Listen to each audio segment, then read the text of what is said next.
Captain Traore. On the grand stage of global power, one figure walks with quiet strength and fierce purpose. As Captain Ibrahim Traore stands shoulder to shoulder with world leaders, he carries more than the pride of a nation. He carries the heartbeat of a continent. This is not a symbol of allegiance. It is a declaration of presence. Africa is no longer knocking at the door. Africa is stepping through it. Bold, sovereign, unstoppable. To every young African watching, this is your call. Your face belongs in the halls of power. Your voice belongs in the decisions that shape tomorrow. From the resilient soil of Burkina Faso to the global arena in Moscow, the message is clear. This is the era of African resurgence. This is how we make Africa great. In May 2025, a moment of symbolic and strategic significance took place. While much of the world looked to the east for signs of shifting alliances, a VIP Russian aircraft, the Il-96-300, took off, not for Beijing or Berlin, but for Ouagadougou, the capital of Burkina Faso. Its mission: to pick up Captain Ibrahim Traore, the young and defiant leader of Burkina Faso, and bring him to Moscow as a special guest of President Vladimir Putin.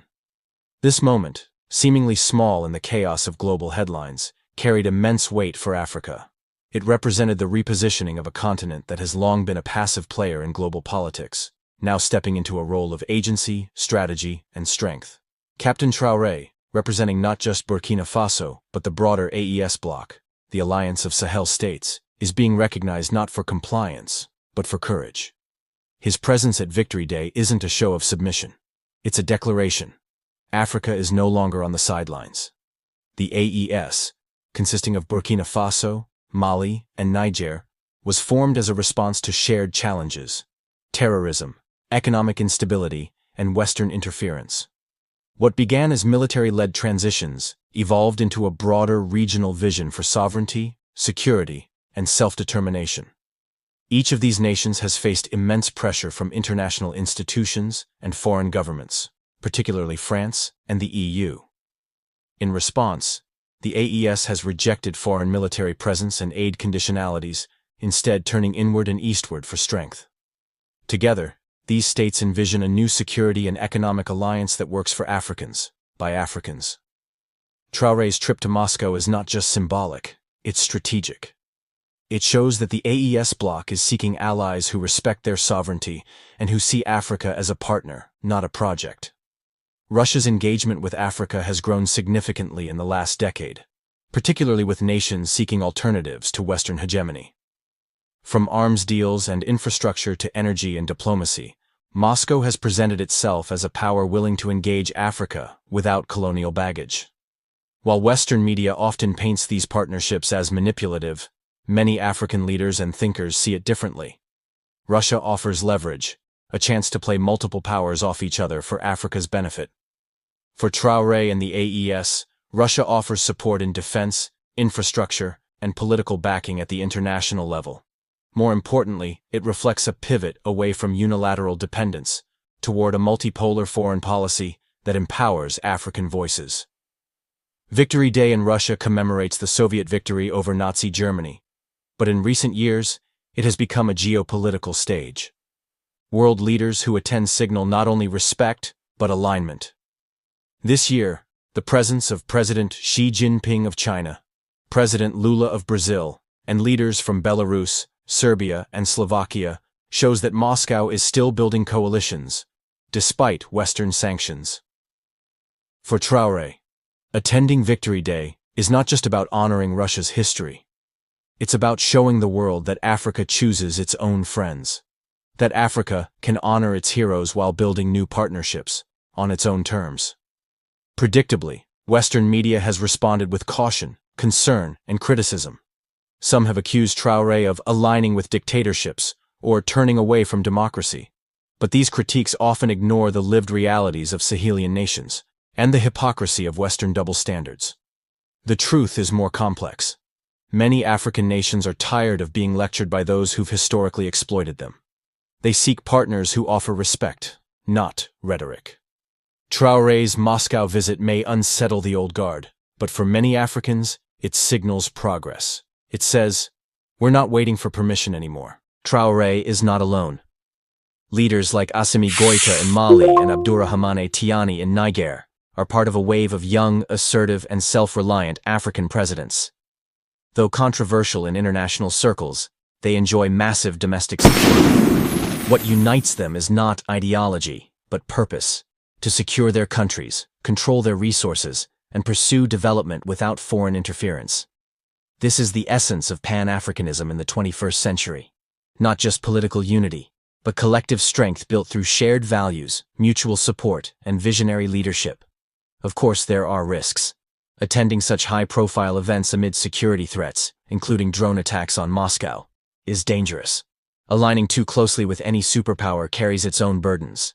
And building African unity across diverse political systems, cultures, and economies is no easy feat. But African leaders like Traore seem willing to take these risks, not for personal gain, but to reshape their country's futures. And history shows, great change always comes with resistance. For Africa to truly rise, it must be willing to walk difficult roads, and it must walk them together. As Traore walks alongside world leaders on Victory Day, his presence sends a powerful message. Africa is here, not as a follower, but as a force. It is a signal to the youth of Africa that their future can be shaped by those who look like them, speak their languages, and share their hopes. It is a signal to the world that Africa is not a passive continent. It is the world's next center of gravity. From Burkina Faso to Moscow, from past struggles to future triumphs, this is the story of African resurgence. This is how we make Africa great. In Moscow, Captain Traore will hold one-on-one talks with President Vladimir Putin, a meeting confirmed by Kremlin advisor Yuri Ushakov. But more than just a photo op, this face-to-face with Putin, and the presence of Xi Jinping of China and Lula da Silva of Brazil, signals a tectonic shift. This is the BRICS world. And Africa is not just knocking on the door, it's walking through it. The Western narrative has long painted African military leaders as rogue, unstable, or illegitimate.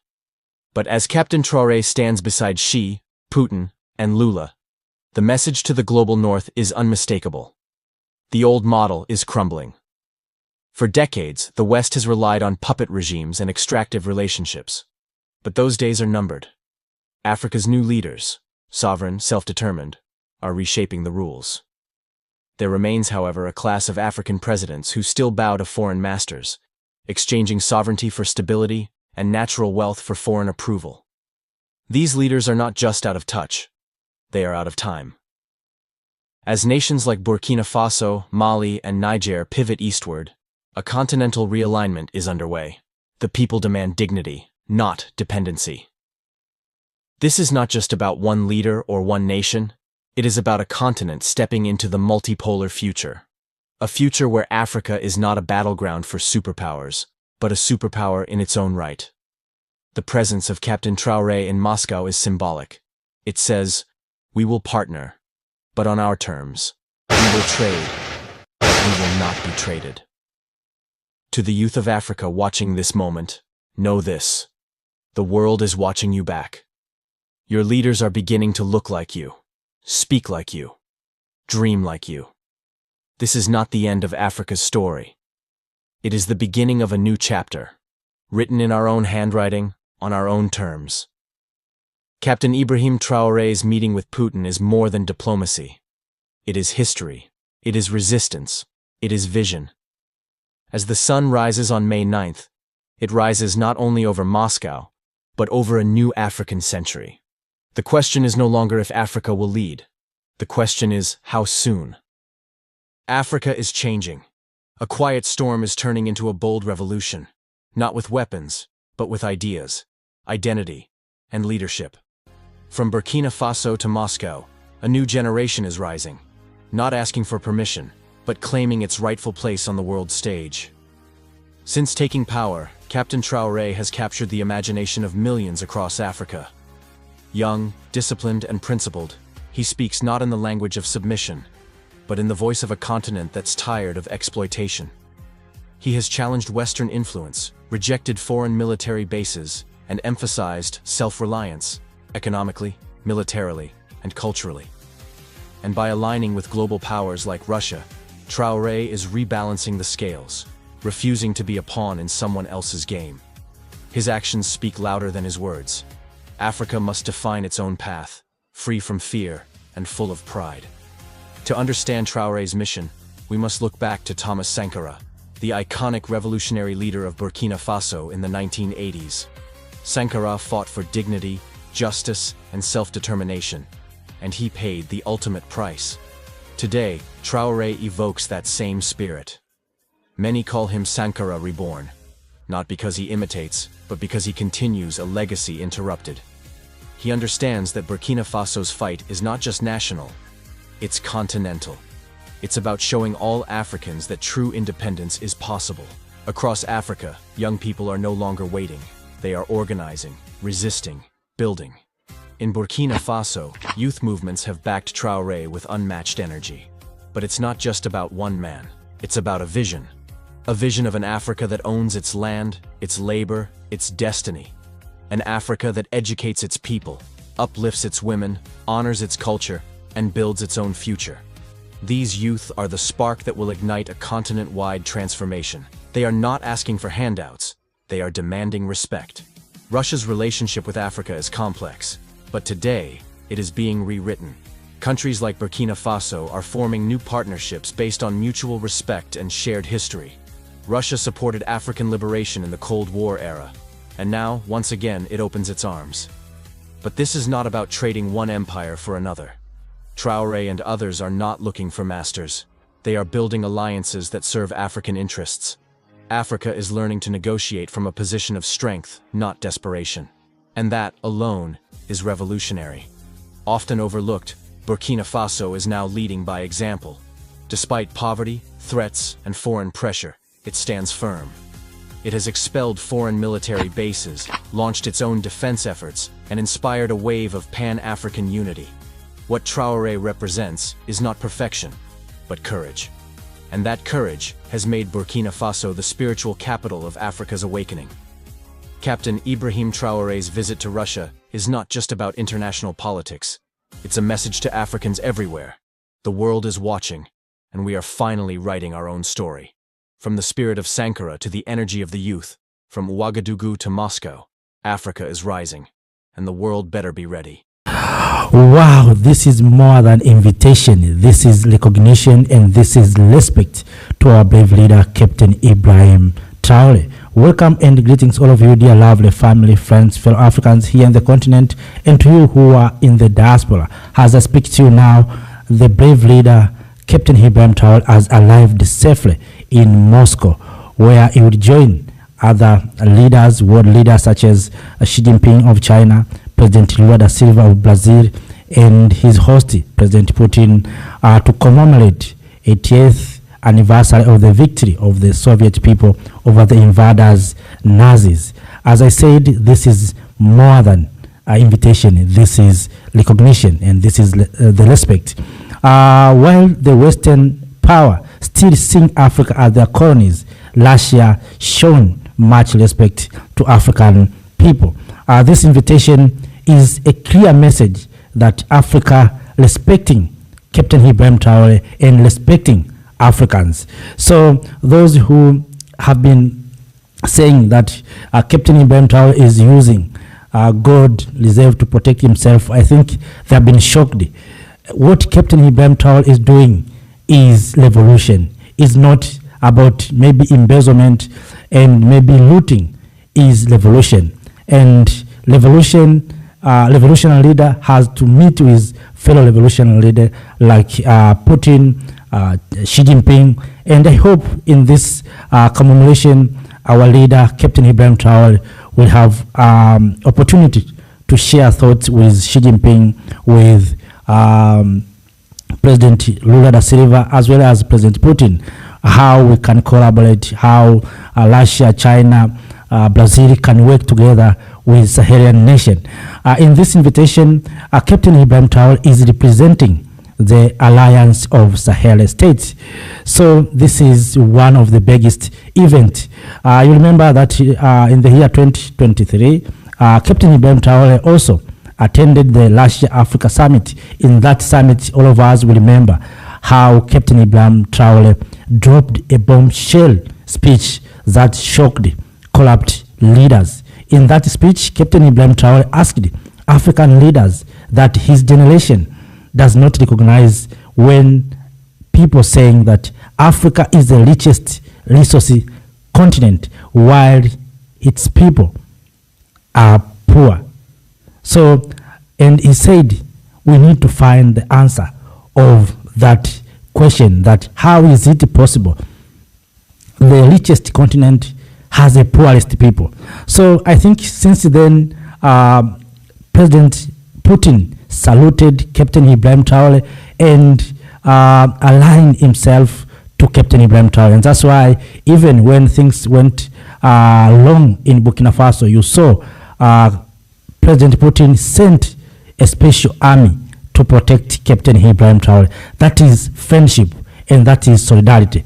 And I hope Russia will continue to support African nations, because since independence, Russia, China, and these southern countries have been supporting African nations. Russia trained many of our freedom fighters, supplied weapons and equipment to support them to fight for freedom. For instance, leaders such as Samora Machel, Mugabe, and many others, Russia supported them. And this time we see that Captain Ibrahim Traore is also being supported by Russia. Russia is a best friend. And this is a clear message to the West. The West always want to make Africa as their colonies. They're still believing that Africa, we are still under their rules. So I think this is what Africans, we are waiting. You know, a strong leader needs to meet a strong leader.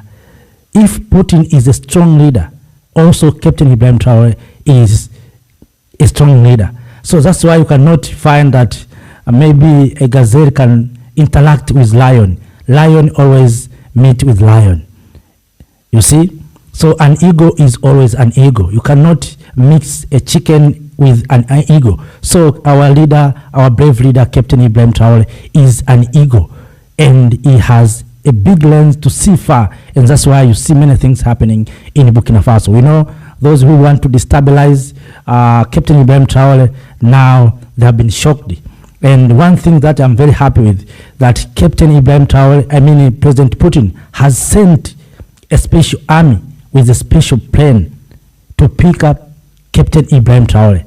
You see, and Putin knows very well that these people maybe will try to do anything, but in that plane, the plane that was escorted by fighter jet to pick our hero, Captain Ibrahim Traore.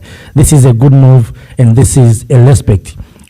Listen to you heard the story of visa denied to Julius Malema, how the Western disrespecting Africans. Malema was invited to speak at Cambridge University, to speak with Africans who are there, but UK has denied visa to Julius Malema. Those are just disrespect. But you see, Russia sent a special army with plane and escort fighter jet to pick our hero, Captain Ibrahim Traore. That is an amazing thing. That is the thing that's showing respect to us. If you do a good thing, I think you will be respected. Captain Ibrahim Traore is not respected because maybe he's a soldier. It's because of what he's doing. When he came to power, he closed all foreign military bases. He decided to take control of minerals. He started building industries.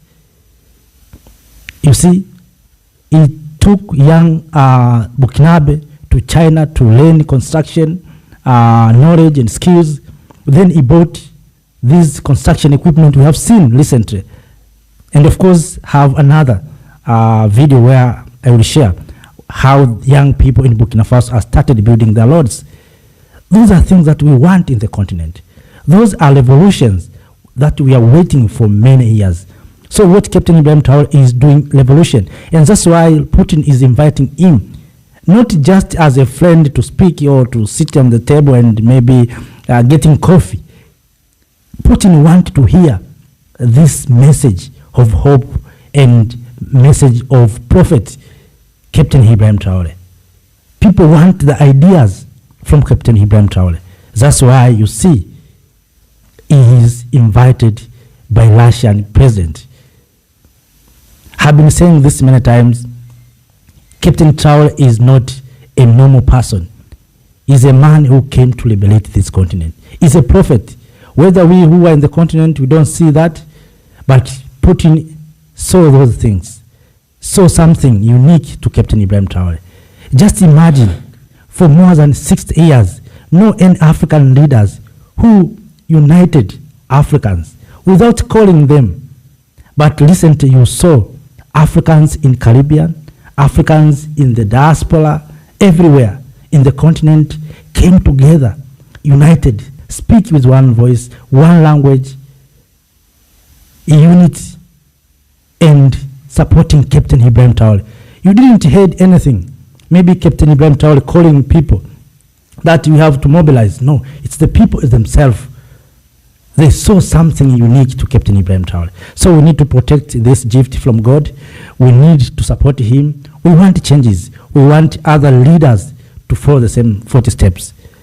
We want our politicians to do what Captain Ibrahim Traore is doing. And I'm very happy. I saw the president of Botswana, President Duma Boko, and of course I shared the video supporting what Captain Ibrahim Traore and asking government officials in Burkina Faso, in Botswana, to take action. When we say we want Lord, we want to see Lord. When we say we want hospitals, we want to see hospitals. When we say we want schools, we want to see schools. We cannot stay here for more than 50 years with all these resources, with everything. People are coming, taking our resources, becoming rich, while we Africans, we continue to be poor. So those are questions that I think Captain Ibrahim Traore has asking himself.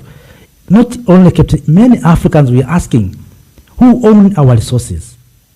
If we have gold, and we know that the price of gold is very high, if you can sell gold, you can get money. If we have gold, why don't we sell our gold and get money instead of going to World Bank, IMF, and taking loan?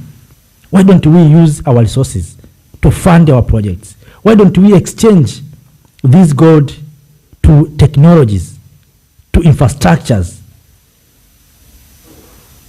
I hope this is the good beginning in this commemoration ceremony.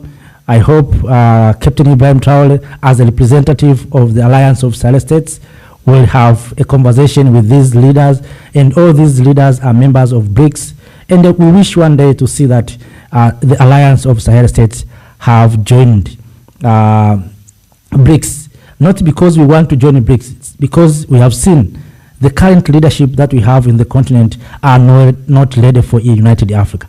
If we are so united as a continent of Africa, I think we don't need BRICS. We don't need BRICS. If we are so united, our market is enough. And that's why you see many countries wish to join BRICS. We want to join countries that we can expand our market, we can sell our products, we can buy technologies. You know, in the year 2023, if you remember, at the US-Africa Summit, Captain Ibrahim Traore was not invited because America said that Captain Ibrahim Traore came to power through military coup. That is not democratic. So Captain Ibrahim Traore and other leaders, military leaders, were not invited. And also, Burkina Faso and Saharan countries removed from AGOA so that they cannot trade with America. You see? But Captain Ibrahim Traore didn't shaken. He found alternative. He shared views with Russia, starting trading with Russia, doing business with Russia, bought equipment from China, sent young Burkinabe to China. You see, but these Western powers are not ready to support Africa. They want to see Africa under development. They know, because if we are under development, it will be easier for them to control us. But Captain Ibrahim Traore took different steps. And in those days of summit, we saw Captain Ibrahim Traore in farms. After a few months, he bought agricultural equipment. You can see the vision. While our leaders were in Washington begging, asking for grant and loans, Captain Ibrahim Traore went to farmers to listen them, to ask them what they need. And at the end of the day, you saw what happened. Right now, as I speak to you now, Burkina Faso is feeding itself. While we have countries that are still importing food from outside. Africa, we don't need to import anything. We have everything. We need to become donor countries. But we need leaders who are so revolutionary. We need leaders like Captain Ibrahim Traore, like Yassimi Goita, Jihan. Those kind of leadership that we want. Listen to you heard the story of Kenyans chase shoes to their president. That is not good, but you may ask why. Why people have decided to risk their life to chase shoes on the face of their presidents. There's something wrong. Our political leaders need to examine themselves. People want services, not just services, want quality and good services. We want to see our leaders being treated here in the continent of Africa. Not even in your country, not even in other country. Instead of going to Europe, to America, to India, to somewhere else, why don't you, if you are maybe a leader of Djibouti, what's wrong for you to go to South Africa to get treatment in South Africa? If you are a leader in Kenya, what's wrong for you to go to Nigeria? If you cannot build quality and good hospitals. So do you want to tell me that the entire continent has no good hospitals? If it's true, it's because maybe of corruption. We have corrupt people who are corrupting medicine and funds to improve our health care. That's why even our leaders are not ready to stay here, to be treated here. They have been telling us about quality education, free and fair, free education.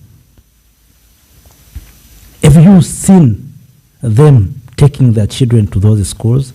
Or they're just telling us on podium that we have improved education, now we have free education. But in Burkina Faso, we have so many changes. Right now in Burkina, people are being taught civic and patriotic education. University students, it is compulsory for them to join military training. You may ask why. Those are revolution. We want revolution. We want changes. We want to create jobs. These young men and women who are coming out of universities and the colleges, they want jobs. And we can create jobs if we have right leaders who can create environment to attract investors and to people starting building industries, innovation started. Just imagine within a short time in Burkina Faso, now Burkina Faso has electric car industry. Now electric car are being manufactured in Burkina. So even if these young people who went to China to acquire construction knowledge, when they come to Burkina Faso, of course they are already back in Burkina Faso. When they go to site to construct road, they know that we are constructing this road because we have cars. You cannot construct good road while you don't have car. You expect this used car from China or from somewhere else. We want these roads to be used by our own cars, not to build roads for Chinese car, for European cars or Japanese car. We want our roads to be used even by our own cars that we manufacture here in the continent. And that's what Captain Ibrahim Traore is doing. So, kings and queens, ladies and gentlemen, I have many things to speak to you about this young, brave leader of Burkina Faso after being invited by President Putin. And Putin sent a special